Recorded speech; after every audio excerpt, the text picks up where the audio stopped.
5년 전, 저는 서울에서 도망치듯 내려왔습니다. 퇴직금 1억 3천을 창업에 다 넣었거든요. 2년 만에 전부 날렸습니다. 거기다 대출까지 받았던 게 있어서 빚도 생겼어요. 전세금 빼서 겨우 갚고 나니까 남은 돈이 1억 남짓이었습니다.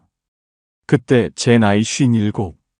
다시 취직할 곳도 없고, 그렇다고 또 뭘 해볼 용기도 없었어요. 그래서 선택한 게 귀촌이었습니다. 시골 가면 적게 쓰면서 버틸 수 있지 않을까? 솔직히 그게 다였어요. 근데요, 막상 내려와 보니까 생각했던 것과 많이 달랐습니다. 좋은 점도 있었고요. 예상 못한 문제도 있었어요. 후회했던 순간도 있었고, 그래도 버틴 이유도 있었습니다. 5년이 지난 지금, 저는 어떻게 됐을까요? 부자가 됐을까요? 아니면 더 망했을까요? 오늘은 그 얘기를 솔직하게 해보려고 합니다. 저는 30년을 한 회사에서 일했어요. 대기업은 아니었지만 중견기업이었고요. 월급 꼬박꼬박 나오고 크게 불만 없이 다녔습니다. 그 사이에 작은 아파트 하나 마련했었어요. 대단한 건 아니었지만 그래도 내 집이었거든요. 근데 아들이 둘이잖아요. 둘 다 결혼할 나이가 되니까 고민이 생기더라고요. 요즘 세상에 집 없이 결혼하기 어렵잖아요. 그렇다고 애들한테 알아서 하라고 하기엔 마음이 안 편했어요. 결국 아파트 팔았습니다. 6억 좀 안 되게 받았어요. 거기서 아들 둘한테 1억 5천씩 해줬어요. 총 3억이요. 나머지 3억으로 저희 부부는 빌라 전세로 들어갔습니다. 내 집에서 전세로 내려앉는 기분이 어떤지 아세요? 씁쓸하더라고요. 그래도 자식들 결혼시켜야지 싶었어요. 부모 마음이 다 그렇잖아요. 그러다 55세 명예퇴직 얘기가 나왔어요. 회사 사정이 안 좋아지면서 구조조정이 시작됐고요. 저도 그 대상에 들어갔습니다. 퇴직금은 1억 3천만 원 정도 받았어요. 30년 다닌 것 치고는 적다 싶었지만 그래도 목돈이긴 했죠. 문제는 그 다음이었어요. 55이면 어디 취직이 되겠어요. 이력서 넣어봤자 연락도 안 오고요. 그래서 생각한 게 창업이었습니다. 주변에서 치킨집 하면 괜찮다는 얘기를 많이 들었거든요. 프랜차이즈 가맹비 내고 인테리어하고 초기 재료비까지. 퇴직금만으로는 부족했어요. 결국 대출을 받았습니다. 1억 7천만 원. 퇴직금 1억 3천에 대출 1억 7천. 총 3억을 창업에 넣은 거예요. 아내는 걱정했어요. 이 나이에 장사를 해본 적도 없는데 괜찮겠어? 저는 자신 있게 말했죠. 프랜차이즈니까 본사에서 다 알려줘. 걱정 마. 지금 생각하면 그게 제일 큰 착각이었어요. 처음 6개월은 그럭저럭 됐습니다. 오픈빨이라고 하잖아요. 동네 사람들이 신기해서 한 번씩 와주더라고요. 근데 그게 끝이었어요. 7개월째부터 매출이 뚝 떨어졌습니다. 한 달에 2천만 원 나오던 게 1천만 원으로 줄었고요. 1년 지나니까 700에서 800만 원밖에 안 나왔어요. 재료비, 인건비, 월세, 로열티 다 빼면 남는 게 없었습니다. 어떤 달은 마이너스였어요. 그때부터 잠이 안 오기 시작했어요. 새벽에 눈이 떠지면 천장만 보면서 계산을 했거든요. 이번 달 카드값, 대출 이자, 밀린 재료비, 머릿속이 숫자로 가득 찼습니다. 1년 반쯤 됐을 때 권리금 받고 넘기려고 했어요. 부동산에도 내놓고 아는 사람한테도 물어보고요. 근데 인수하겠다는 사람이 없더라고요. 요즘 치킨집 누가 해요? 다 망하는데. 그 말 듣고 현실을 인정했습니다. 결국 2년 만에 폐업했어요. 보증금 일부 날리고 인테리어 비용은 그냥 버린 거고요. 퇴직금 1억 3천은 전부 사라졌고 대출 1억 7천은 고스란히 빚으로 남았습니다. 30년 일해서 받은 돈이 2년 만에 전부 날아간 거예요. 그때 제가 가장 무서웠던 건 숫자가 아니었어요. 아내 눈을 못 마주치겠더라고요. 내가 말렸잖아. 그 말 한마디 안 했거든요, 아내가. 근데 그게 더 힘들었어요. 차라리 뭐라고 하면 싸우기라도 하지. 아무 말 없이 밥 차려주는 뒷모습 보면 가슴이 막 답답했습니다. 자식들한테는 말도 못했어요. 방금 결혼시킨 애들한테 아버지 망했다 하기가 어디 쉽나요? 아버지 요즘 어때요? 물으면 응, 괜찮아 그랬죠. 괜찮은 게 아닌데. 괜찮은 척하는 게 제일 힘들더라고요. 가게 정리하고 나서 한동안 아무것도 못했어요. 하루 종일 집에 있으면서 멍하게 TV만 봤습니다. 뭘 해야 할지 모르겠더라고요. 그러다 현실적인 문제가 눈앞에 닥쳤어요. 대출 1억 7천. 이자만 한 달에 70만 원씩 나가는데 수입은 0원이었거든요. 국민연금은 62세부터 나오는 거라 아직 5년이나 남았고요. 아내가 파트타임으로 일하긴 했는데 그걸로는 이자도 안 됐어요. 이러다 진짜 큰일 나겠다 싶었습니다. 결국 결단을 내렸어요. 전세금을 빼기로 했습니다. 3억짜리 전세였거든요. 거기서 빈 1억 7천을 갚았어요. 남은 돈 1억 3천. 그게 저희 부부한테 남은 전부였습니다. 근데 이 돈으로 서울에서 어떻게 살아요? 월세 얻고 생활비 쓰다 보면 몇 년 못 가서 바닥날 게 뻔했어요. 그때부터 밤마다 검색을 하기 시작했어요. 50대 재취업, 중장년 일자리, 적은 돈으로 사는 법, 별의별 걸 다 찾아봤어요. 근데 현실적으로 되는 게 없더라고요. 경비 일자리도 경쟁이 심하다고 하고, 배달은 체력이 걱정됐고요. 그러다 우연히 귀촌 관련 영상을 보게 됐어요. 시골에서 월 100만 원으로 사는 사람들 얘기였거든요. 집값 싸고, 텃밭에서 채소 키우고, 돈 안 써도 살 수 있다고. 처음엔 그냥 흘려들었어요. 그게 어디 쉽겠어 싶었거든요. 근데 계속 보다 보니까 생각이 바뀌더라고요. 돈을 더 버는 건 지금 내 상황에선 어렵다. 그러면 덜 쓰는 쪽으로 방향을 바꿔야 하는 거 아닌가. 그때부터 진지하게 찾아보기 시작했습니다.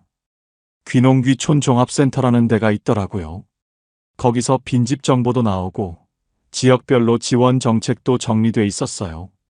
전북 쪽에 월세 15만 원짜리 빈집도 있었고요. 전남 쪽엔 보증금 1천에 월 20만 원대 농가주택도 있었습니다. 서울에서 월세 살면 보증금의 월세의 관리비에 1억 3천 금방 바닥나요. 근데 시골은 다르더라고요. 작은 집 전세로 들어가면 5천만 원이면 되는 데도 있었어요. 그러면 8천만 원이 손에 남는 거잖아요. 그 돈으로 몇 년은 버틸 수 있겠다 싶었어요. 이거다 싶었습니다. 문제는 아내였어요. 어느 날 저녁에 조심스럽게 꺼냈거든요. 여보, 우리 시골로 내려가면 어떨까? 아내 표정이 굳더라고요. 갑자기 무슨 소리야. 서울에서 이렇게 버티다간 돈 다 없어져. 그래도 시골은 아내는 평생 서울에서만 산 사람이거든요. 시골이라곤 명절에 시댁 가본 게 전부였어요. 거기 가서 뭐 하게. 아는 사람도 없는데. 일단 버티는 거지. 돈 덜 쓰면서. 그게 말이 돼? 첫 번째 대화는 그렇게 끝났어요.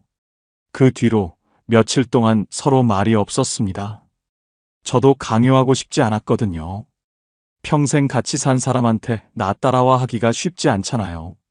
그래서 혼자 가려고 마음 먹었어요. 나 먼저 내려가서 자리 잡을게. 당신은 서울에 있어. 근데 아내가 그러더라고요. 당신 혼자 보내면 거기서 쓰러질 것 같아서 못 보내겠어. 그 말 듣고 눈물이 날 뻔했어요. 참았지만요. 아내가 이어서 말했습니다. 같이 가자. 어차피 여기 있어도 답 없잖아. 그렇게 둘이 내려가기로 결정했어요. 솔직히 말하면 기대는 없었습니다. 잘 살아보자가 아니었거든요. 덜 망하자였어요. 화려하게 성공하겠다는 게 아니라 조용히 버티자는 거였습니다. 그게 저희 부부의 귀촌 이유였어요. 희망이 아니라 생존이었습니다. 저희가 내려간 곳은 전북 쪽 작은 마을이었어요. 인구 500명도 안 되는 동네였고요. 버스는 하루에 4번밖에 안 다녔습니다. 처음 도착했을 때 기억이 나요. 차에서 내리니까 공기가 다르더라고요. 서울처럼 매캐하지 않고 맑았어요.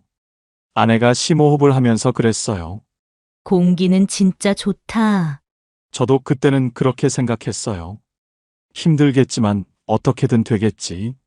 새 출발이라고 생각하자. 집은 보증금 3천만 원에 월세 15만 원짜리 농가주택이었어요. 30년 넘은 집이라 낡긴 했지만 방 2개의 마당도 있었거든요. 서울에서는 상상도 못할 가격이잖아요. 처음엔 이 가격에 이 정도면 괜찮다 싶었어요. 마당에 텃밭도 만들 수 있겠다. 여기서 조용히 살면 되겠다. 그렇게 생각했습니다. 그런데 문제는 첫 겨울에 터졌습니다. 시골집은 대부분 단독주택이에요. 아파트처럼 중앙난방이 아니라 기름 보일러를 쓰거든요. 처음엔 그게 뭐가 다른가 싶었어요. 보일러는 다 똑같은 거 아닌가 했거든요. 기름통에 기름 채워놓고 쓰면 되는 거라고만 알았어요. 11월쯤 되니까 슬슬 추워지기 시작했어요. 보일러 틀었습니다. 아무리 기다려도 따뜻해지질 않더라고요. 방바닥은 미지근한데 공기는 차갑고요. 창문 틈새로 바람이 들어오는 게 느껴졌어요. 밤에 자다가 추워서 깼어요. 이불을 덮고 있는데도 코끝이 시리더라고요. 집이 오래되다 보니까 단열이 안 되는 거예요. 이중창도 아니고 옛날 창문 그대로였거든요. 문틈으로 바람이 쌩쌩 들어왔습니다. 그래서 보일러를 더 세게 틀었어요. 기름이 쭉쭉 빠지는 소리가 들리더라고요. 일주일 만에 기름 반통이 사라졌어요. 이거 뭔가 이상하다 싶었습니다. 첫 달 난방비 고지서 받아보고 깜짝 놀랐습니다. 38만 원. 서울 빌라 살 때 겨울 난방비가 12에서 13만 원 나왔거든요. 시골이 더 싸겠거니 했는데 3배가 나온 거예요. 아내가 고지서 보더니 한숨을 쉬더라고요. 이게 뭐야? 서울보다 더 나오네. 저도 할 말이 없었어요. 알아보니까 기름 보일러가 원래 그렇대요. 기름값이 비싸기도 하고 단열 안 되는 집은 열이 다 새거든요. 아무리 틀어도 밑 빠진 독에 물 붓기였던 거예요. 동네 어르신한테 여쭤봤더니 그러시더라고요. 여기 겨울에 다 그래. 익숙해져야 돼. 익숙해지라니. 40만 원씩 내면서 어떻게 익숙해져요? 결국 방법을 찾아야 했습니다. 보일러 온도 최대한 낮추고요. 전기장판 깔고 내복 입고 버텼어요. 문풍지도 사다가 창문마다 붙였습니다. 그래도 한겨울엔 40만 원 가까이 나왔어요. 4개월 동안 난방비로만 150만 원 넘게 쓴 것 같아요. 솔직히 이건 예상 못했어요. 유튜브에서 봤던 귀촌 영상들 있잖아요. 시골은 돈 안 든다 월 100만 원이면 충분하다. 그런 말만 믿었던 거예요. 집값은 싸도 유지비가 싼 게 아니더라고요. 특히 겨울이 문제였어요. 여름엔 괜찮거든요. 에어컨 없어도 선풍기만 틀면 되니까요. 근데 겨울은 버티기가 힘들어요. 춥다는 건 참을 수가 없더라고요. 나이 들수록 더 그렇고요. 그때 처음으로 귀촌이 정답인가 하는 의문이 들었어요. 아내한테는 말 안 했지만요. 속으로 계속 생각했습니다. 잘못된 선택이었나? 여기서 10년, 20년 버틸 수 있을까? 문제가 이것만 있었던 게 아니었어요. 난방비 문제만 해도 머리가 아팠는데요. 또 다른 문제가 있었어요. 사람이었습니다. 시골 가면 인심이 좋다고들 하잖아요. 이웃끼리 반찬도 나눠 먹고 정도 많고. 저도 그렇게 생각했거든요. 근데 현실은 좀 달랐어요. 처음 이사 왔을 때 동네 한 바퀴 돌면서 인사를 드렸어요. 서울에서 내려왔습니다. 앞으로 잘 부탁드려요. 어르신들 반응이 어땠냐면요. 아, 예. 그게 끝이었어요. 반갑다는 말도 없고, 어디서 왔냐, 뭐 하러 왔냐 묻지도 않으시더라고요. 그냥 쳐다보기만 하고 지나가셨어요. 처음엔 원래 그런가 보다 했어요. 시골 어르신들이 말수가 적으신 거겠지. 시간이 지나면 나아지겠지. 근데 한 달이 지나도 똑같았어요. 길에서 마주치면 제가 먼저 인사를 해요. 안녕하세요. 돌아오는 대답은 고개 한번 까딱. 아니면 그냥 못 본 척 지나가시는 분도 있었어요. 그게 좀 서운하더라고요. 제가 뭘 잘못한 것도 아닌데 왜 저렇게 대하시나 싶었어요. 아내한테 그 얘기를 했더니 그러더라고요. 우리가 외지인이니까 그런 거 아닐까? 외지인. 그 말이 맞았어요. 나중에 알고 보니까 이 동네 사람들은 대부분 3대째 살고 있는 분들이었어요. 할아버지 때부터 여기서 태어나서 여기서 늙은 거예요. 그런 동네에 갑자기 서울 사람이 들어온 거잖아요.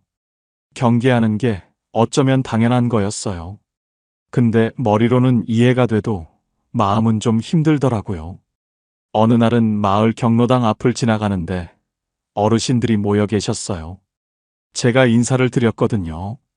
근데 한 분이 다른 분한테 이러시는 거예요. 작은 소리였는데 들렸어요. 저 분이 서울에서 왔다는 사람이래요. 그 말투가요. 뭐랄까 곱지 않았어요. 서울에서 왔다는 사람. 그게 마치 이상한 사람이란 뜻 같았거든요. 그날 집에 와서 아무 말도 못하고 앉아 있었어요. 또 한 번은 이런 일이 있었어요. 마을에서 작은 행사가 있었거든요. 경로당에서 점심 같이 먹는 날이었대요. 근데 저희는 아무도 안 알려줬어요. 나중에 지나가다가 사람들이 모여 있는 걸 봤거든요. 오늘 뭐 하세요? 여쭤봤더니 그냥 모임이에요 하고 끝이었어요. 초대받지 못한 거죠. 그게 노골적으로 당신 오지 마 한 건 아니에요. 근데 안 알려준 거잖아요. 그게 더 묘하게 서운하더라고요. 어느 날 마을 이장님을 만났어요. 용기 내서 여쭤봤습니다. 제가 뭔가 잘못한 게 있을까요? 동네 분들이 좀 어려워하시는 것 같아서요.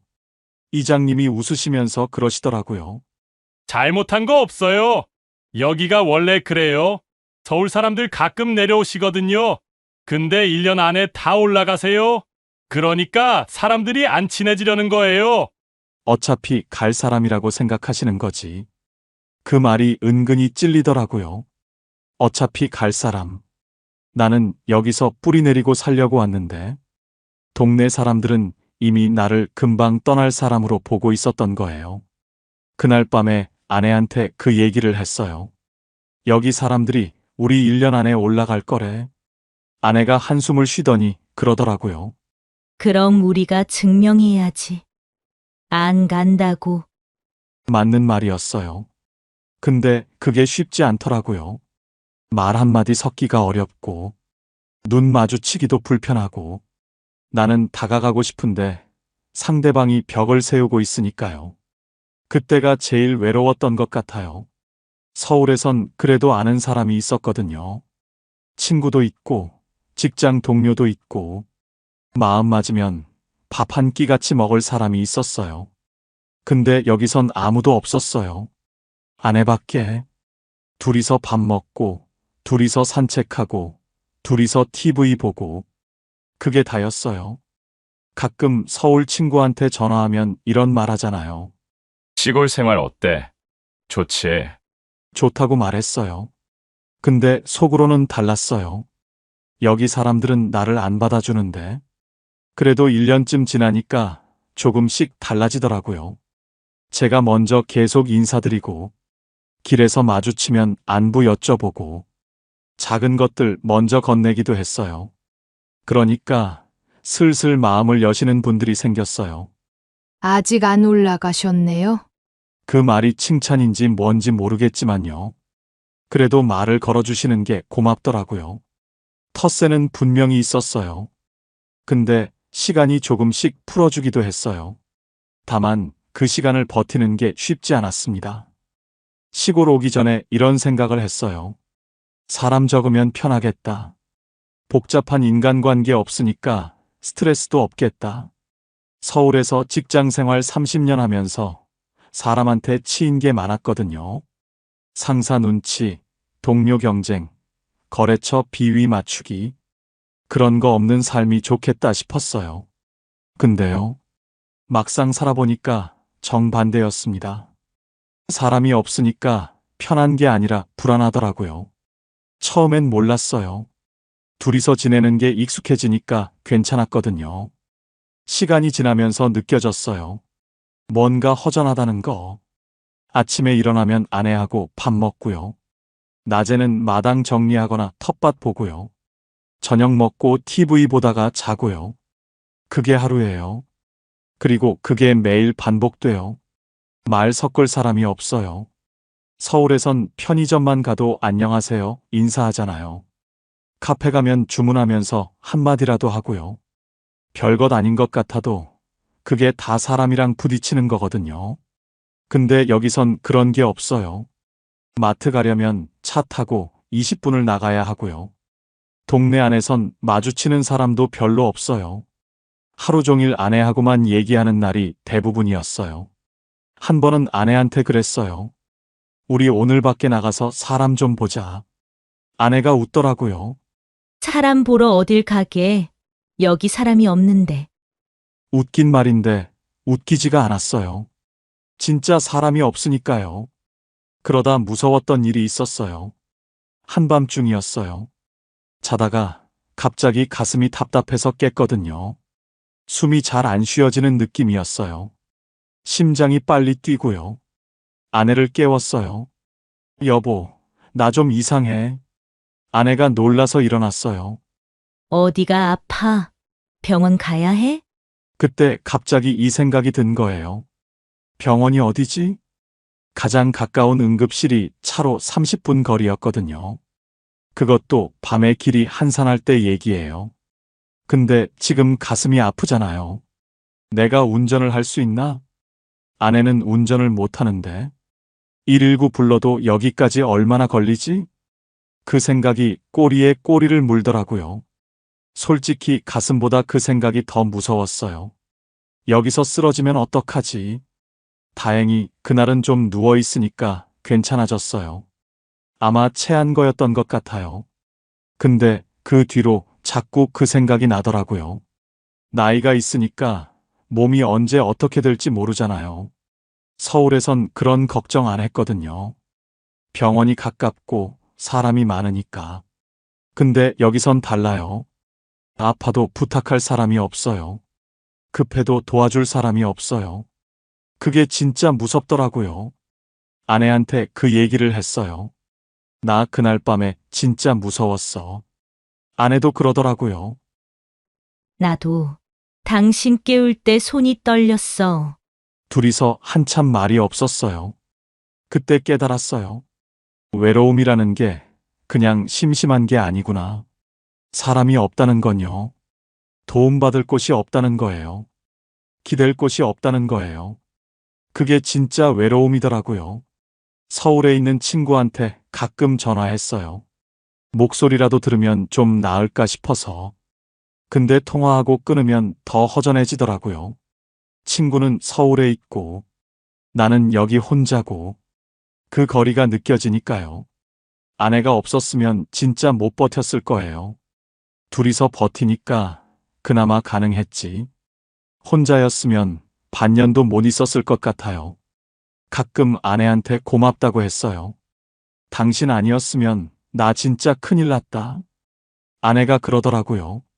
나도 마찬가지야. 혼자 여기 있었으면 미쳤을 거야. 둘이서 웃었어요. 웃으면서도 좀 씁쓸했어요. 우리한테 서로밖에 없구나. 시골 생활이 낭만적일 거라고 생각했던 적이 있거든요. 조용하고 평화롭고 여유 있고. 하지만 현실은요. 조용한 게 아니라 적막한 거예요. 평화로운 게 아니라 고립된 거예요.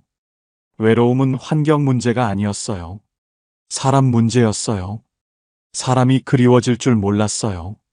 시끄러운 게 그리워질 줄 몰랐어요. 그래도 버텼습니다. 버텨야 했으니까요. 근데요. 이렇게 힘든 얘기만 하면 여러분 답답하시죠? 사실 좋은 점도 있었어요. 없었으면 5년을 못 버텼겠죠? 여기까지 들으시면 이런 생각 드실 수 있어요. 그래서 귀촌하지 말라는 얘기야? 힘든 것만 있었던 거야? 아니에요. 좋은 점도 분명히 있었어요. 솔직히 말하면요. 좋은 점이 없었으면 5년을 못 버텼을 거예요. 힘들기만 했으면 1년 만에 올라갔겠죠. 근데 안 올라간 이유가 있어요. 그 얘기를 해볼게요. 제일 먼저 달라진 건 돈이 나가는 속도였어요. 서울에 있을 때는 돈이 계속 빠져나갔거든요. 아무것도 안 해도 나가는 돈이 있잖아요. 월세, 관리비, 교통비, 식비. 밖에 나가면 커피 한 잔, 밥 한 끼. 이것저것 쓰다 보면 한 달에 200만 원은 기본이었어요. 근데 여기선 달랐어요. 월세가 15만 원이에요. 관리비는 없고요. 교통비도 거의 안 들어요. 어차피 차 타고 다니는데 기름값만 나가거든요. 제일 크게 줄어든 건 식비였어요. 텃밭에서 채소를 직접 길렀거든요. 배추, 무, 고추, 상추, 깻잎. 처음엔 어설펐는데 1년 지나니까 제법 되더라고요. 마트에서 채소 살 일이 거의 없어졌어요. 이웃 어르신이 농사 지은 거 나눠주실 때도 있고요. 처음엔 말도 안 걸어주시던 분들이 시간이 지나니까 이거 가져가요 하시더라고요. 감자 한 박스, 고구마 한 봉지. 그런 거 받으면 진짜 고맙더라고요. 서울에서 한 달에 식비만 60만 원에서 70만 원 썼거든요. 여기선 30만 원이면 충분해요. 많이 쓰면 40만 원. 다 합치면 한 달 생활비가 80만 원에서 100만 원이면 돼요. 서울에서 200만 원 넘게 쓰던 걸 생각하면 절반도 안 되는 거죠. 그리고 가만히 놀고만 있었던 건 아니에요. 수입도 조금씩 생겼어요. 아내는 면사무소에서 연결해준 노인 일자리 사업을 했어요. 경로당 청소하고 어르신들 점심 준비 돕는 일이었거든요. 한 달에 40만 원 정도 들어왔어요.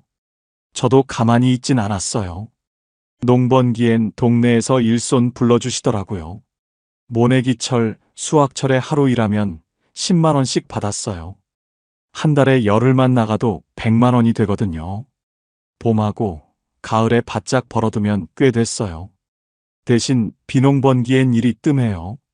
그때는 마을 환경정비 같은 공공근로 나가서 30만 원에서 40만 원 정도 벌었고요. 연평균 내면 제가 한 달에 50만 원에서 60만 원, 아내가 40만 원, 둘이 합치면 100만 원 정도는 됐어요. 그리고 올해부터 국민연금이 나오기 시작했어요. 62세 되니까 드디어 나오더라고요. 한 달에 80만 원 정도. 많진 않아요. 근데 그거라도 있으니까 숨통이 트이더라고요. 3년 뒤에 65세 되면 기초연금도 나온다고 하더라고요. 그때 되면 좀 더 여유가 생기겠죠. 수입이 지출보다 조금 많아졌어요. 서울에 있었으면 어떻게 됐을까 가끔 생각해요. 1억 3천 가지고 서울에서 월세 살았으면요. 아마 3, 4년 만에 바닥났을 거예요. 근데 여기선 아직 남아있어요. 넉넉하진 않지만 바닥은 안 났어요. 오히려 조금씩 모이더라고요. 한 달에 10만 원, 20만 원씩. 큰 돈은 아니지만 마이너스가 아니라는 게 중요했어요. 돈이 쌓이진 않아도 빨리 새지 않는다. 이게 귀촌의 가장 현실적인 장점이었어요. 서울에선 돈이 나가는 속도를 못 따라갔거든요. 여기선 속도가 느려졌어요. 그래서 버틸 수 있었어요. 물론 부자가 된 건 아니에요. 여전히 빠듯해요. 근데 무너지진 않았어요. 그게 제일 큰 차이였어요.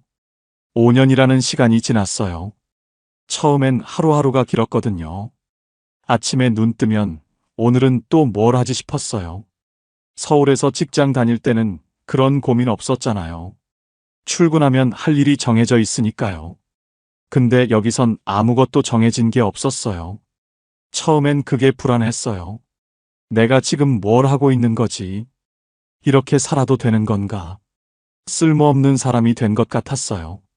사업 망하고 서울에서 도망쳐 온 사람. 돈도 못 벌고 시골에서 숨어 사는 사람. 스스로를 그렇게 생각했거든요. 근데 1년, 2년 지나면서 생각이 바뀌더라고요. 어느 날 아침이었어요. 텃밭에 나갔는데 상추가 막 자라 있는 거예요. 일주일 전에 씨 뿌려놓은 건데 어느새 싹이 올라와 있더라고요. 그거 보면서 뭔가 뭉클했어요. 내가 심은 게 자라고 있구나. 별것 아닌 것 같잖아요. 근데 그때 느낌이 참 좋았어요. 서울에서 30년 일하면서 그런 느낌 받아본 적 없거든요. 월급은 받았지만 뭔가 키워냈다는 느낌은 없었어요. 근데 여기선 달랐어요. 내가 심고, 내가 물 주고, 내가 거둬요. 그게 다 눈에 보이거든요. 그러면서 조금씩 깨달았어요. 삶이 꼭 바빠야 하는 건 아니구나. 뭔가 대단한 걸 해야 하는 것도 아니구나. 그냥 살아가는 것. 그것만으로도 충분할 수 있구나. 아내하고 관계도 달라졌어요. 서울에 있을 때는 솔직히 대화가 별로 없었거든요. 아침에 일어나면 저는 출근하고, 저녁에 들어오면 피곤해서 TV만 보고, 주말에도 각자 할 일 하고, 같은 집에 사는데 따로 노는 느낌이었어요. 근데 여기선 둘이 붙어 있잖아요. 24시간 같이 있으니까 처음엔 좀 불편했어요. 서로 짜증날 때도 있었고요. 좀 저리 가 있어 싶을 때도 있었어요. 근데 그게 지나니까 대화가 늘더라고요. 아침에 같이 밥 먹으면서 얘기하고, 낮에 텃밭 같이 보면서 얘기하고, 저녁에 산책하면서 얘기하고, 별거 아닌 얘기들이에요. 오늘 날씨 좋다. 배추가 많이 컸네. 저녁에 뭐 먹을까? 근데 그런 대화가 쌓이니까 다르더라고요. 한 번은 아내가 그러더라고요. 우리 결혼하고 이렇게 많이 얘기한 적 없는 것 같아. 맞는 말이었어요. 30년 넘게 같이 살았는데, 여기 와서 5년 동안 나눈 대화가 더 많은 것 같아요. 아내가 또 그러더라고요. 여기 오니까 당신 얼굴이 좀 펴졌어. 제가 그랬대요. 서울에선 항상 얼굴이 굳어 있었대요. 인상을 쓰고 다녔대요. 근데 여기선 좀 풀어졌대요. 제가 느끼기엔 잘 모르겠는데, 아내 눈에는 그렇게 보였나 봐요. 또 하나 깨달은 게 있어요. 비교를 안 하게 되더라고요. 서울에 있을 때는 자꾸 비교하게 됐거든요. 친구 만나면 쟤는 집도 있고 연금도 많은데 나는 뭐지?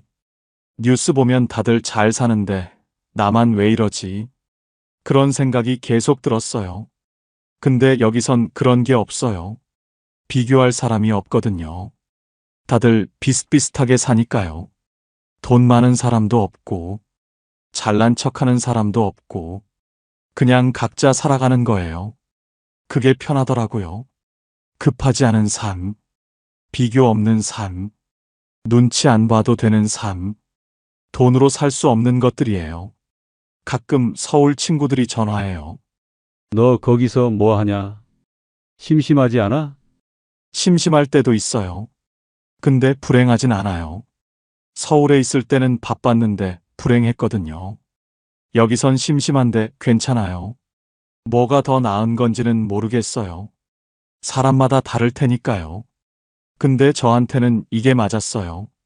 5년 전에는 몰랐어요. 도망치듯 내려왔으니까요. 근데 지금은 알 것 같아요. 여기서 배운 게 있어요. 삶은 성공하거나 실패하는 게 아니라 그냥 이어가는 거라는 것. 멈추지 않으면 괜찮다는 것. 그걸 여기서 배웠어요. 5년이 지난 지금 저는 어떻게 됐을까요? 솔직하게 말씀드릴게요. 부자가 되진 않았어요. 빚이 다 사라지지도 않았고요. 아들한테 결혼 자금으로 준 3억.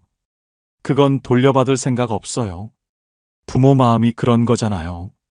근데 창업하면서 날린 퇴직금 1억 3천. 그건 다시 못 모았어요. 지금 통장에 있는 돈은 처음보다 조금 줄었어요. 그래도 바닥은 안 났어요. 서울에 있었으면 어땠을까요? 아마 지금쯤 돈 다 떨어졌을 거예요. 어디서 뭘 하고 있었을지 모르겠어요. 근데 여기선 버티고 있어요. 한 달에 들어오는 돈이 나가는 돈보다 조금 많아요. 그게 전부예요. 화려하지 않아요. 여유롭지도 않고요. 근데 무너지진 않았어요. 귀촌이 인생을 바꿔주진 않았어요. 대신 망하는 속도를 늦춰줬어요. 버티는 방식을 바꿔줬어요. 그래서 아직 서 있는 거예요. 후회하냐고요? 솔직히 모르겠어요. 힘들었던 순간은 분명히 있었어요. 잘못된 선택이었나 싶은 밤도 있었고요. 근데 다시 그때로 돌아가도 같은 선택을 할 것 같아요. 다른 방법이 없었으니까요. 귀촌은 정답이 아니에요. 근데 오답도 아니에요. 누군가에겐 도피일 수 있고, 누군가에겐 생존일 수 있어요. 저한텐 생존이었어요. 오늘 제 얘기 들어주셔서 감사합니다. 길게 얘기했는데요. 정리하면 이래요. 퇴직금 1억 3천 창업에 다 날리고, 남은 돈 1억 3천 들고 시골로 내려왔어요. 난방비에 놀랐고, 텃세에 서운했고, 외로움에 힘들었어요. 근데 돈은 덜 나갔고, 일도 조금씩 생겼고, 마음은 편해졌어요. 5년 지난 지금, 부자는 안 됐지만 무너지지도 않았어요. 그게 제 귀촌 이야기예요. 여러분이라면 어떻게 하셨을까요? 서울에서 끝까지 버티는 선택. 아니면 귀촌으로 내려가서 시간을 사는 선택. 정답은 없는 것 같아요. 사람마다 상황이 다르니까요. 다만 저는 이렇게 생각해요. 중요한 건 어디서 사느냐가 아니라 어떻게 버티느냐인 것 같아요. 서울에서 버틸 수 있으면 서울에서 버티면 되고, 시골에서 버틸 수 있으면 시골에서 버티면 돼요. 방법은 다를 수 있어요. 근데 목표는 같잖아요. 무너지지 않는 것, 끝까지 서 있는 것. 저는 그 방법이 귀촌이었던 거예요. 혹시 지금 힘드신 분 계시면요. 너무 자책하지 마세요. 저도 그랬거든요.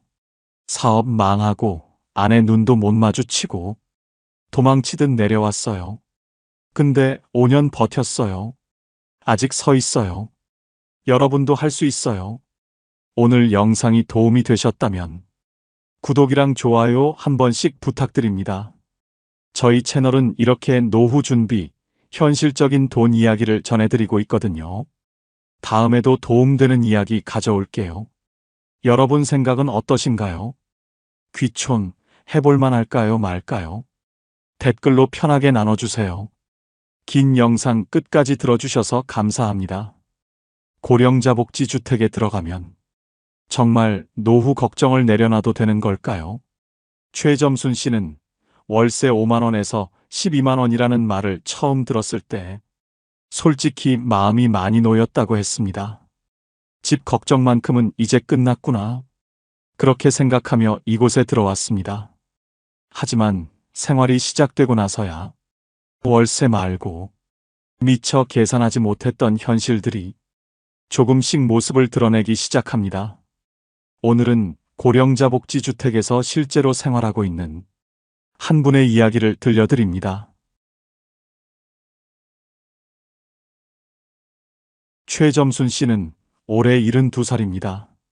3년 전까지만 해도 서울 외곽의 작은 빌라에서 전세로 살고 있었어요. 보증금 5천만 원. 그게 그가 가진 전부였습니다. 남편이 먼저 세상을 떠난 뒤 혼자 살기 시작한 지 벌써 8년. 국민연금과 기초연금 합쳐서 70만 원 남짓이 한 달 생활비였어요. 그런데 문제가 생겼습니다. 집주인이 전세를 월세로 바꾸겠다고 했거든요. 보증금 2천만 원에 월세 35만 원. 계산을 해봤어요. 전세금 차액 3천만 원이 손에 들어와도 매달 35만 원씩 나가면 7년이면 바닥이 납니다. 그때 나이가 79. 80 되기 전에 또 집을 구해야 하는 거예요. 그는 밤잠을 설쳤습니다. 이 나이에 또 이사를 해야 하나. 그것도 돈이 다 떨어진 다음에. 그러다 주민센터에서 처음 들었어요. 고령자복지주택이라는 게 있다고. 보증금 300만 원, 월세 5만 원. 거기다 한번 들어가면 평생 살 수 있다고요. 처음엔 믿기지 않았어요. 그런 집이 진짜 있어? 신청하고 몇 달을 기다렸습니다. 그리고 당첨 연락을 받았어요. 5천만 원 전세금 중 300만 원만 보증금으로 내고 나머지는 고스란히 손에 남았습니다. 매달 70만 원 중 5만 원만 월세로 나가니까 65만 원이 생활비로 남았어요. 입주 전에 현장을 보러 갔습니다. 건물 안에 경로당도 있고 건강관리실, 식당까지 갖춰져 있었어요. 문턱 없는 구조에 화장실엔 안전 손잡이까지. 혼자 살아도 안심이 되겠구나. 복지관이 바로 붙어 있으니 외롭지도 않겠구나. 이사 날짜를 잡으면서 오랜만에 마음이 가벼웠습니다. 드디어 걱정 없이 살 수 있는 집이 생겼구나. 이제 노후 걱정은 끝이구나. 그때까지만 해도 그는 진심으로 그렇게 믿고 있었습니다. 입주 첫날, 최점순 씨는 빈 방에 서서 한참을 둘러봤습니다. 넓지는 않았어요. 하지만 혼자 살기엔 충분했습니다. 창문으로 햇살이 들어왔고 바닥은 깨끗했어요. 화장실 손잡이를 잡아보니 튼튼하게 고정돼 있었습니다. 여기서 살면 되겠구나. 이제 진짜 내 집이구나. 짐을 풀면서 계속 그 생각만 했어요. 월세 5만 원. 이 돈이면 한 달에 65만 원이 남는다. 밥 해먹고 병원 다니고 가끔 손주한테 용돈도 줄 수 있겠다. 그는 그렇게 계산하고 있었습니다. 그런데요. 첫 달이 지나고 나서야 그가 빠뜨린 게 있다는 걸 알게 됐어요. 월세는 5만 원이 맞았습니다. 하지만 그게 전부가 아니었어요. 전기세 고지서가 왔습니다. 혼자 사는데 뭘 얼마나 썼다고. 그렇게 생각하며 열어봤어요. 1만 8천 원. 의료급여 수급자라 할인이 적용됐는데도 그 정도가 나왔습니다. 며칠 뒤 수도세 고지서가 왔어요. 8천 원. 가스비도 왔습니다. 난방은 거의 안 틀었는데 밥 해먹고 물 때운 것만으로 1만 원이 나왔어요. 그는 고지서들을 나란히 놓고 계산기를 두드렸습니다. 전기, 수도, 가스 합치니까 3만 6천 원이었어요. 월세보다는 적었지만 어쨌든 매달 나가는 돈이었습니다. 그때 처음 생각했어요. 아, 이건 내가 몰랐던 부분이구나. 하지만 끝이 아니었어요. TV 수신료 청구서가 또 왔습니다. 휴대폰 요금도 있었어요. 원래 쓰던 거니까 당연히 내 돈이었고요. 그리고 가장 큰 게 남아 있었습니다. 밥. 고령자 복지주택이라고 해서 식사가 나오는 줄 알았냐고요? 그건 아니었어요. 건물 안에 식당이 있긴 했습니다. 하지만 공짜가 아니었어요. 한 끼에 3천 원에서 4천 원. 저렴한 편이긴 하지만 매일 세 끼를 다 사 먹으면 한 달에 27만 원이 넘어갑니다. 그래서 그는 직접 해먹기로 했어요. 근처 마트에서 장을 봤습니다. 쌀, 계란, 두부, 채소. 아끼고 아껴서 샀는데도 일주일치에 3만 원이 들었어요. 한 달이면 12만 원. 반찬 사고 가끔 외식하면 15만 원은 금방 넘었습니다. 그는 다시 계산기를 꺼냈어요. 월세 5만 원. 공과금 3만 6천 원. 식비 15만 원. 통신비까지 합치면 한 달에 25만 원 정도가 나갔습니다. 70만 원 중 25만 원. 남는 건 45만 원이었어요. 물론 전세 살 때보다는 나았습니다. 월세 35만 원 내면서 생활비까지 쓰던 때보다는 훨씬 숨통이 트인 건 맞았어요. 그런데 마음 한쪽이 허전했습니다. 월세 5만 원이라는 말만 듣고 한 달에 5만 원만 나가는 줄 알았거든요. 생활비가 따로라는 건 당연한 건데 왜 그걸 생각 못했을까? 그는 스스로에게 물었습니다. 사실 이건 이 집만의 문제는 아니에요. 어디서 살든 밥은 먹어야 하고 전기는 써야 하잖아요. 다만 그가 기대했던 건 이 집에 들어오면 다 해결된다는 거였어요. 현실은 달랐습니다. 집값은 해결됐지만 생활은 여전히 스스로 꾸려가야 했어요. 그는 그때부터 가계부를 쓰기 시작했습니다. 어디서 얼마가 나가는지 눈으로 직접 확인하고 싶었거든요. 한 달, 두 달이 지나면서 그는 서서히 이 집의 구조를 이해하게 됩니다. 월세가 싼 건 맞다. 하지만 그게 생활 전체가 싸다는 뜻은 아니다. 이 집은 주거비만 낮춰주는 곳이지 생활비까지 책임져주는 곳은 아니었어요. 그걸 받아들이는데 시간이 조금 필요했습니다. 입주한 지 석 달쯤 됐을 때였습니다. 그날따라 몸이 좀 이상했어요. 아침부터 머리가 무겁고 온몸이 으슬으슬했거든요. 감기인가 싶어서 약을 먹고 누웠습니다. 저녁이 되니까 열이 올랐어요. 이마를 짚어보니 뜨거웠습니다. 혼자 사는 집에서 열이 나면 참 막막하거든요. 누가 물 한 잔 떠다 주는 것도 아니고 이마에 수건 올려주는 사람도 없어요. 그는 침대에 누운 채 천장만 바라봤습니다. 고령자 복지주택이니까 누군가 와서 도와주지 않을까. 잠깐 그런 생각이 스쳤어요. 하지만 아무도 오지 않았습니다. 당연한 거예요. 이곳은 요양원이 아니거든요. 건물 안에 건강관리실이 있긴 했습니다. 낮 시간에 간호사가 상주하는 곳이에요. 혈압도 재주고 간단한 건강 상담도 해줘요. 그런데 밤에는 문을 닫습니다. 그가 열이 난 건 저녁 8시쯤이었어요. 건강관리실은 이미 닫혀 있었고 복지관도 운영 시간이 끝난 뒤였습니다. 비상벨이 있긴 했어요. 화장실과 침실에 설치된 빨간 버튼. 위급할 때 누르면 관리실로 연결된다고 했어요. 그런데 열이 난다고 비상벨을 누를 수는 없잖아요. 119를 부를 정도는 아니었고 그냥 누워서 버텨야 하는 상황이었습니다. 그는 물을 마시려고 일어났어요. 어지러웠습니다. 부엌까지 걸어가는 게 힘들었어요. 겨우 물을 떠서 돌아와 다시 누웠습니다. 그때 생각했어요. 만약 지금 쓰러지면 어떻게 되지?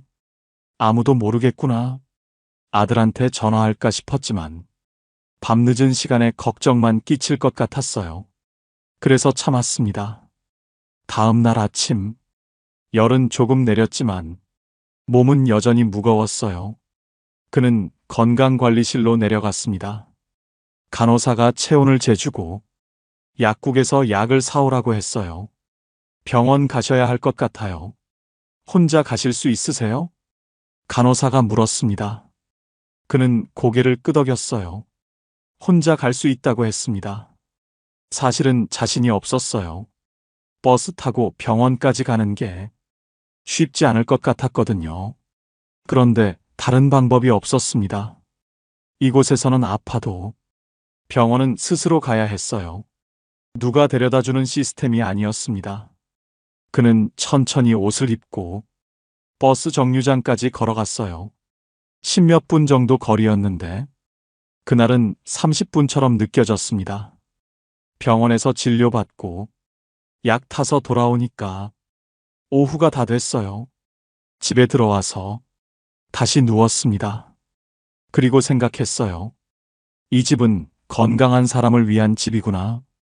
복지시설이 있다고 해서 누군가 돌봐주는 게 아니었어요. 건강관리실은 상담을 해주는 곳이지 간병을 해주는 곳이 아니었습니다. 아프면 스스로 병원에 가야 하고 약도 스스로 챙겨 먹어야 했어요. 만약 거동이 어려워지면 이 집에서 계속 살 수 있을까? 그는 처음으로 그런 생각을 했습니다. 입주할 때는 몰랐어요. 건강하니까요. 혼자서 다 할 수 있으니까요. 그런데 하룻밤 아프고 나니까 보이는 게 달라졌습니다. 이 집은 혼자 생활할 수 있는 사람을 위한 곳이에요. 스스로 밥 해 먹고 스스로 병원 다니고 스스로 일상을 꾸려갈 수 있는 사람. 그게 이 집의 전제였습니다. 도움이 필요한 순간이 오면 이 집은 더 이상 선택지가 아닐 수도 있어요. 그는 며칠 뒤 완전히 나았습니다. 다시 평소처럼 생활하게 됐어요. 하지만 그날 밤의 기억은 남았습니다. 혼자 열이 나서 누워있던 밤, 천장만 바라보며 버텼던 시간, 그때 느꼈던 막막함은 쉽게 잊히지 않았어요. 어느 주말이었어요. 아들이 오랜만에 찾아온다고 했습니다.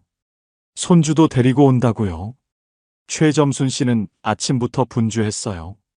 방을 치우고 과일을 깎아놓고 손주가 좋아하는 과자도 사뒀습니다. 오후 2시쯤 아들이 도착했어요. 손주가 뛰어들어오면서 안겼습니다. 할머니! 그 한마디에 마음이 풀어졌어요. 아들은 집안을 둘러봤습니다. 깔끔하고 안전하게 돼 있다며 안심이 된다고 했어요. 거실에 앉아서 이야기를 나눴습니다. 손주는 과자를 먹으며 돌아다녔고요. 시간이 금방 갔어요. 어느새 저녁이 됐습니다. 아들이 말했어요. 엄마, 오늘 여기서 자고 갈까? 내일 아침에 같이 밥 먹고 가면 안 돼? 최점순 씨는 잠깐 말이 없었습니다. 사실 그러고 싶었어요. 손주랑 아침까지 같이 있고 싶었거든요. 그런데 이 집에서는 그게 어려웠습니다. 입주할 때 안내를 받았어요. 가족이나 지인이 방문하는 건 자유롭지만 숙박은 원칙적으로 제한된다고요. 공동주택이라서 그렇다고 했어요. 한 사람이 계약한 집에 다른 사람이 계속 머무르면 관리가 어려워진다고요. 규정이 그렇다는 건 알았어요. 이해도 됐습니다. 그런데 막상 아들이 자고 갈까 하고 물었을 때 그 말을 꺼내기가 쉽지 않았어요. 그냥 오늘은 돌아가. 다음에 낮에 또 와. 아들은 고개를 갸우뚱했어요. 왜? 좁아서 그래? 우리 거실에서 자도 되는데. 최점순 씨는 웃으면서 말했습니다. 아니야. 그냥 그렇게 하자. 엄마도 피곤하고. 사실대로 말하기가 좀 그랬어요. 이 집에서는 가족도 못 재운다고 하면 아들이 어떻게 생각할까 싶었거든요. 아들은 더 묻지 않았어요. 짐을 챙기고 손주 손을 잡았습니다. 현관에서 인사를 했어요. 손주가 손을 흔들었습니다. 할머니! 다음에 또 올게요. 문이 닫히고 나니까 집이 갑자기 조용해졌어요. 최점순 씨는 거실에 앉아서 한참을 멍하니 있었습니다. 내 집인데, 내 가족인데, 왜 재우면 안 되는 걸까? 머리로는 이해가 됐어요. 공동주택이니까요. 규칙이 있어야 질서가 유지되니까요. 그런데 마음은 달랐습니다. 예전에 살던 집에서는 아들이 오면 당연히 재웠어요. 명절이면 며느리까지 와서 다 같이 북적북적했거든요. 여기서는 그게 안 됐습니다. 물론 절대로 안 된다는 건 아니에요. 사정이 있으면 관리실에 미리 말하고 허락을 받으면 되는 경우도 있다고 들었어요. 그런데 그게 번거롭잖아요. 매번 허락을 받아야 한다는 게요. 내 집인데 눈치를 봐야 하는 느낌. 그게 조금 불편했습니다. 며칠 뒤 아들한테 전화가 왔어요. 엄마, 그날 왜 자고 가지 말라고 했어? 혹시 불편한 거 있어? 최점순 씨는 솔직하게 말했습니다. 여기가 공동주택이라서. 가족이 자고 가는 게 좀 그래. 규정이 그렇대. 아들이 잠깐 조용했어요. 그런 거였구나. 몰랐네. 전화를 끊고 나서 최점순 씨는 생각했습니다. 이 집은 내 집이 맞아. 하지만 완전히 자유로운 건 아니구나. 혼자 사는 데는 문제가 없었어요. 조용하고 편했습니다. 그런데 가족이 오면 달랐어요. 예전처럼 마음껏 할 수 없는 부분들이 있었어요. 이 집은 혼자 살기 위한 집이지 가족과 함께하기 위한 집은 아니었습니다. 그걸 받아들이는데 시간이 조금 필요했어요. 다음에 아들이 오면 낮에 밖에서 밥을 먹자고 해야겠다.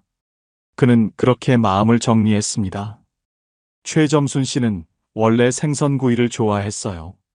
예전 집에서는 일주일에 두세 번은 고등어나 삼치를 구워 먹었거든요. 밥 한 공기에 잘 구운 생선 한 토막. 그게 그에게는 최고의 한 끼였습니다. 이 집에 이사 오고 나서도 처음엔 그렇게 했어요. 어느 날 저녁, 고등어를 사다가 프라이팬에 올렸습니다. 기름이 튀고 고소한 냄새가 퍼졌어요. 맛있게 먹고 설거지를 했습니다. 창문을 열어 환기도 시켰어요. 그런데 다음 날 아침, 복도에서 이웃을 마주쳤습니다. 어제 생선 구우셨어요? 그 말투가 좀 묘했어요. 불편하다는 게 느껴졌거든요. 최점순 씨는 당황했습니다. 네. 고등어 좀 구웠는데요. 이웃이 웃으면서 말했어요. 냄새가 좀 났어요. 복도까지 퍼지더라고요. 다음엔 환기 좀 더 해주세요. 얼굴이 화끈거렸습니다. 내 집에서 내가 밥을 해 먹는데 그게 뭐가 문제가 되나? 속으로는 그런 생각이 들었어요. 그런데 말대꾸를 할 수는 없었습니다. 아, 네. 죄송해요. 다음엔 조심할게요. 집에 들어와서 한참을 앉아 있었어요. 예전 집에서는 그런 소리 들은 적이 없었거든요. 빌라였지만 환기만 잘하면 됐었어요. 여기는 달랐습니다. 복도가 실내로 연결돼 있었고 환기 시스템도 달랐어요. 냄새가 쉽게 퍼지는 구조였습니다. 그 뒤로 생선을 안 굽게 됐어요. 먹고 싶을 때는 마트에서 구운 걸 사다 먹었습니다. 집에서 직접 굽는 건 포기했어요. 김치찌개도 조심하게 됐습니다. 고춧가루 많이 넣고 끓이면 냄새가 강하거든요. 된장찌개도 마찬가지였어요. 언제부턴가 요리할 때 냄새부터 생각하게 됐습니다. 이건 냄새 안 나나? 이웃한테 피해 안 주나? 밥 한 끼 해먹는 게 이렇게 신경 쓰이는 일이 될 줄은 몰랐어요. 냄새만 그런 게 아니었습니다. 어느 날 저녁, TV를 보다가 깜빡 잠이 들었어요. 자정쯤 눈을 떴는데 TV가 그대로 켜져 있었습니다. 소리가 꽤 컸어요. 부랴부랴 리모컨을 찾아서 껐습니다. 다음 날 또 이웃을 마주쳤어요. 어젯밤에 TV 소리 좀 났어요. 밤에는 조금만 줄여주시면 안 될까요? 또 그 말이었습니다. 최점순 씨는 사과했어요. 깜빡 잠이 들었다고요. 그 뒤로는 저녁 9시만 넘으면 TV 소리를 확 줄였습니다.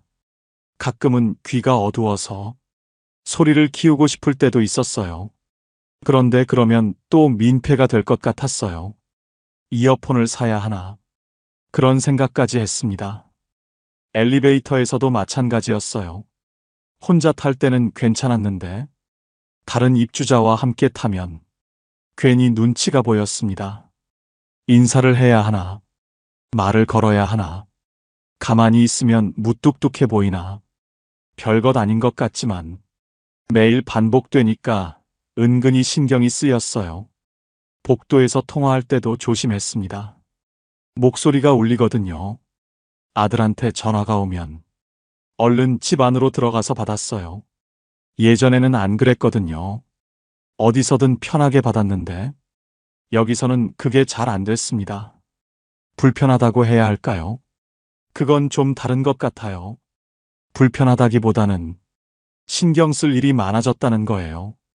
혼자 사는 집인데 혼자만의 생활은 아닌 느낌. 내 행동 하나하나가 누군가에게 영향을 줄 수 있다는 걸 늘 의식하면서 사는 거예요. 최점순 씨는 원래 조용한 편이었어요. 남한테 피해주는 걸 싫어했고요. 그래서 적응은 어렵지 않았습니다. 다만 가끔 생각했어요. 예전처럼 마음 편하게 생선 굽고 TV 크게 틀고 아무 눈치 안 보고 살던 때가 문득 그리울 때가 있었어요. 이 집에서의 생활은 배려가 기본이었습니다.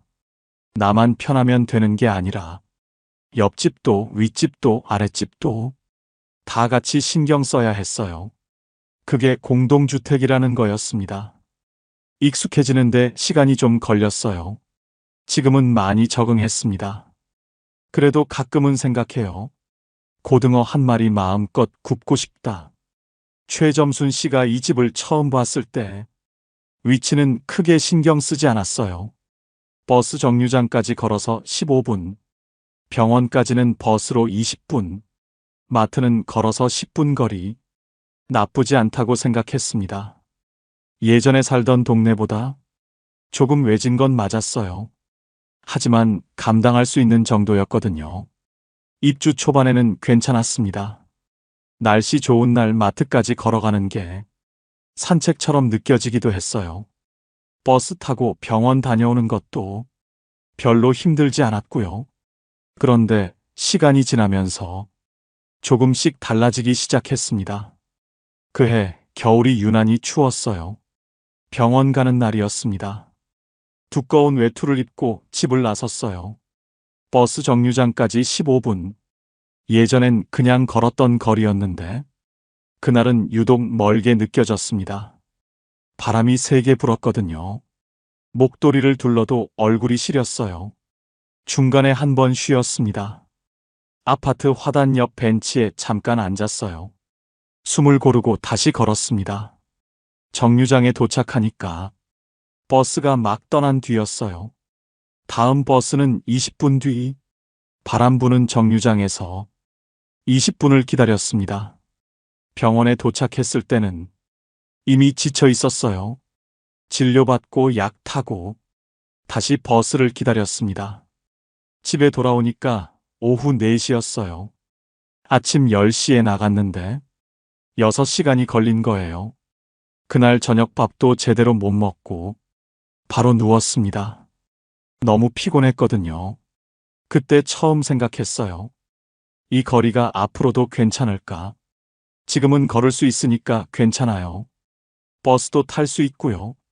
그런데 5년 뒤에는, 10년 뒤에는 다리가 더 약해지면 이 15분이 30분이 될 수도 있어요. 버스 계단 오르는 게 힘들어질 수도 있고요. 병원 한 번 가는 게 하루 일이 될 수도 있겠구나. 그런 생각이 들었습니다. 여름에도 마찬가지였어요. 장을 보러 마트에 갔습니다. 쌀이랑 채소를 좀 샀어요. 짐이 무거웠습니다. 양손에 장바구니를 들고 집까지 걸어왔어요. 10분 거리라고 했는데 그날은 20분이 넘게 걸렸어요. 중간에 2번이나 멈춰서 짐을 내려놓고 쉬었거든요. 땀이 비 오듯이 흘렀습니다. 집에 도착해서 짐을 내려놓고 한참을 헐떡거렸어요. 쌀 한 포대가 이렇게 무거웠나? 예전엔 별것 아니었는데 그때 느꼈습니다. 거리는 그대로인데 내 몸이 달라지고 있구나. 젊었을 때 10분 거리와 70이 넘어서의 10분 거리는 같은 거리가 아니었어요. 택배로 시키면 되지 않냐고요? 맞아요. 요즘은 쌀도 배달이 되고 채소도 주문할 수 있어요. 그런데 최점순 씨 세대는 직접 눈으로 보고 사는 게 익숙했습니다. 싱싱한 건지 확인하고 싶고 만져보고 고르고 싶은 거예요. 그게 습관이었거든요. 물론 조금씩 바꿔가고 있긴 해요. 무거운 건 배달로 시키고 가벼운 것만 직접 사러 가고요. 하지만 그것도 쉽지 않았습니다. 스마트폰으로 주문하는 게 아직 서툴었거든요. 아들한테 물어가면서 겨우 한 번 시켜봤어요. 편하긴 했는데 뭔가 허전했습니다. 장 보러 나가는 게 그냥 물건 사는 일만은 아니거든요. 바깥 공기도 쐬고 사람 구경도 하고 그게 다 일상이었는데요. 집 안에만 있으면 하루가 너무 길었어요. 그래서 힘들어도 나가게 됐습니다. 마트까지 걸어가고 정류장까지 걸어가고요. 다만 예전처럼 가볍게 다녀오는 건 아니었어요. 나갈 때마다 마음의 준비를 했습니다. 오늘 컨디션 괜찮나? 날씨는 어떤가? 짐이 많으면 어떻게 하나? 그런 것들을 미리 생각하고 나서야 문을 열 수 있었어요. 예전 동네는 뭐든 가까웠거든요. 병원도 걸어서 5분, 마트도 바로 앞이었어요. 여기는 달랐습니다. 조용하고 공기 좋은 건 맞았어요. 복지시설도 잘 돼 있었고요. 그런데 생활권이 좁았습니다. 가까운 곳에 뭐가 있는지보다 내가 얼마나 움직일 수 있는지가 더 중요해졌어요. 최점순 씨는 요즘 생각합니다. 지금은 괜찮아. 아직은 걸을 수 있으니까. 그런데 언제까지 이렇게 할 수 있을까? 그 질문에 대한 답은 아직 찾지 못했습니다. 최점순 씨가 이 집에 산 지 어느새 3년이 됐습니다.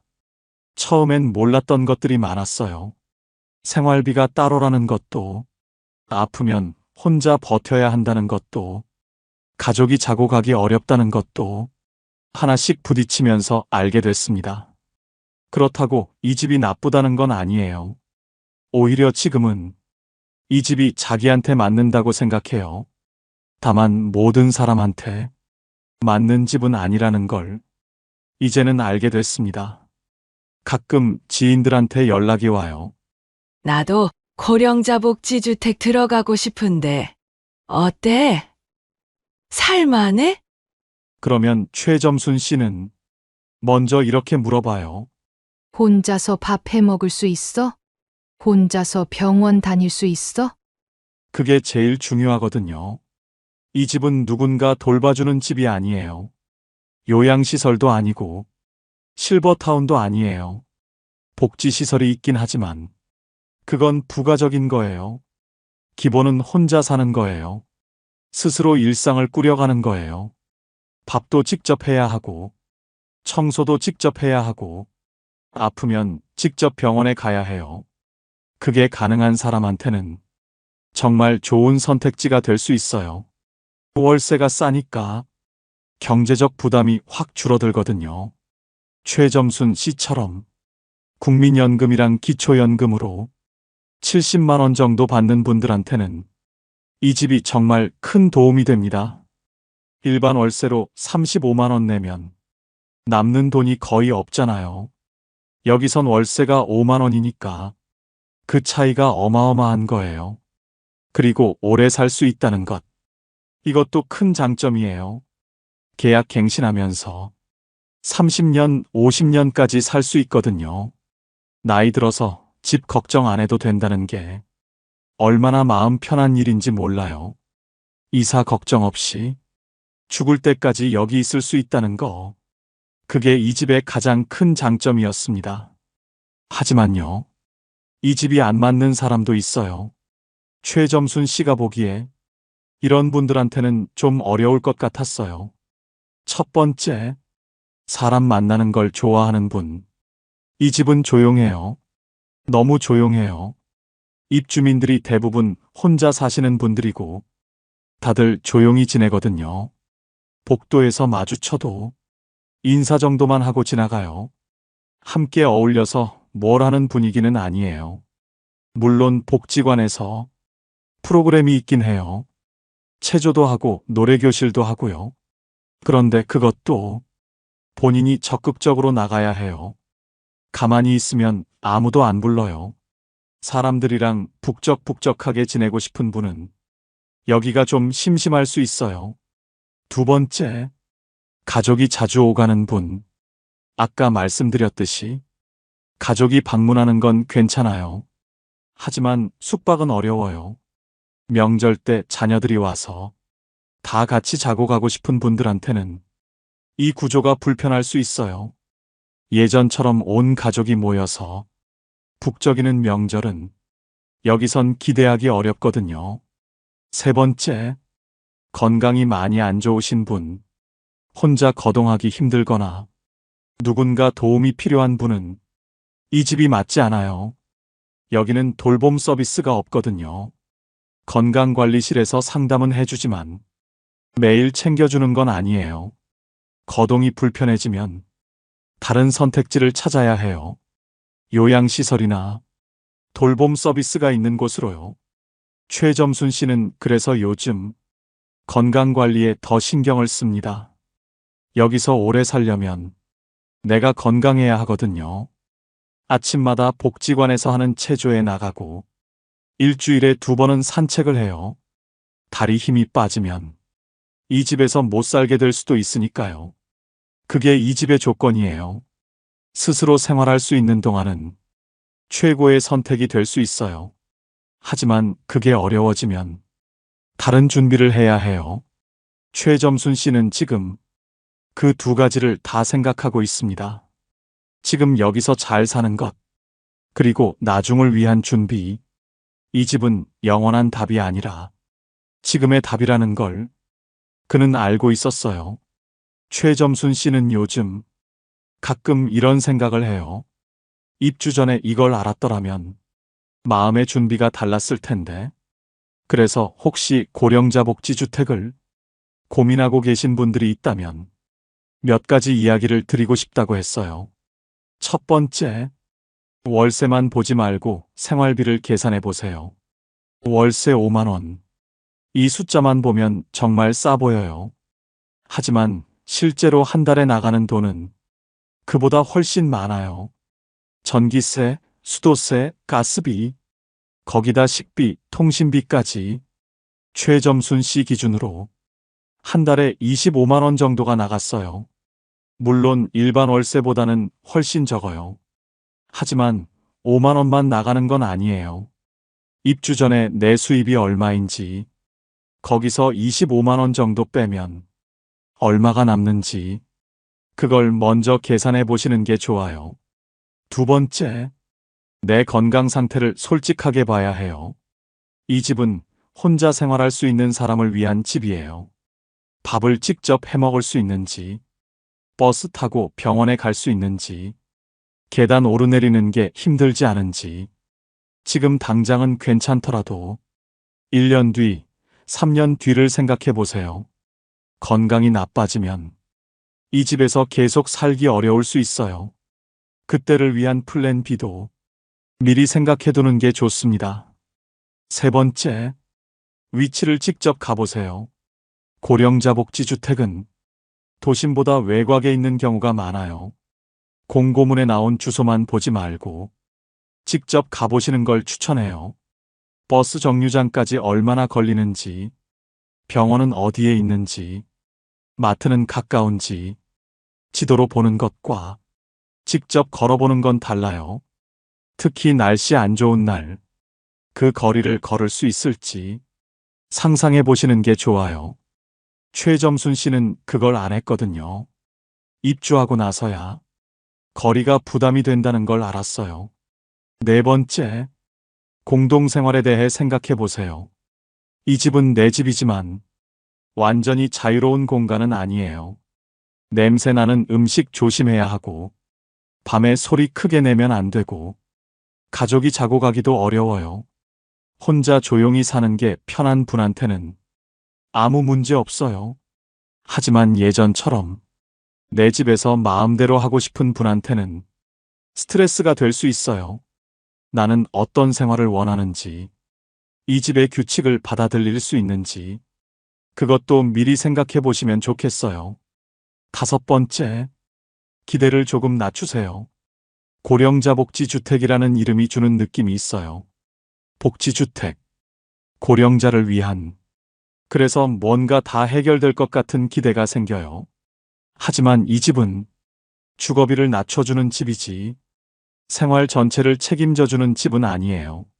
들어오면 끝이 아니라 들어와서도 스스로 꾸려가야 해요. 그 마음의 준비가 있어야 입주하고 나서 실망하지 않아요. 최점순 씨는 처음에 그걸 몰랐어요. 월세 5만 원이라는 말에 모든 걱정이 끝날 줄 알았거든요. 막상 살아보니까 끝난 게 아니라 시작이었어요. 새로운 환경에 적응하고, 새로운 규칙을 배우고, 새로운 불편함과 타협하고, 그게 이 집에서의 생활이었습니다. 그래도 최점순 씨는 말해요. 후회하지 않는다고. 월세 35만 원 내면서 불안하게 살던 때보다 지금이 훨씬 낫다고. 다만 알고 들어오는 것과 모르고 들어오는 건 다르다고. 그래서 이 이야기를 하고 싶었다고요. 오늘 이야기를 정리해 볼게요. 고령자 복지주택. 월세 5만 원. 보증금 300만 원. 평생 살 수 있는 집. 숫자만 보면 정말 좋아 보여요. 실제로 좋은 점도 많고요. 하지만 그 안에는 숫자로 보이지 않는 것들이 있었어요. 생활비는 따로였고, 아프면 혼자 버텨야 했고, 가족이 자고 가기 어려웠고, 냄새나는 음식도 조심해야 했고, 거리도 시간이 지나면서 부담이 됐어요. 이 집은 좋다 나쁘다로 단정할 수 있는 곳이 아니었습니다. 나한테 맞는지 안 맞는지 그걸 따져봐야 하는 곳이었어요. 혼자서 생활할 수 있고, 조용한 일상이 편하고, 경제적 부담을 줄이고 싶은 분한테는 정말 좋은 선택이 될 수 있어요. 하지만 가족과 자주 함께하고 싶고 누군가 도움이 필요한 상황이라면 다른 선택지를 먼저 알아보시는 게 좋겠어요. 오늘 이야기가 고령자 복지주택을 고민하시는 분들께 조금이나마 도움이 됐으면 좋겠습니다. 궁금한 점이 있으시면 댓글로 남겨주세요. 영상이 도움이 되셨다면 좋아요와 구독 부탁드려요. 주변에 이런 정보가 필요한 분이 계시다면 공유해 주시면 감사하겠습니다. 다음에 또 현실적인 이야기로 찾아올게요. 봄날 이야기였습니다. 감사합니다.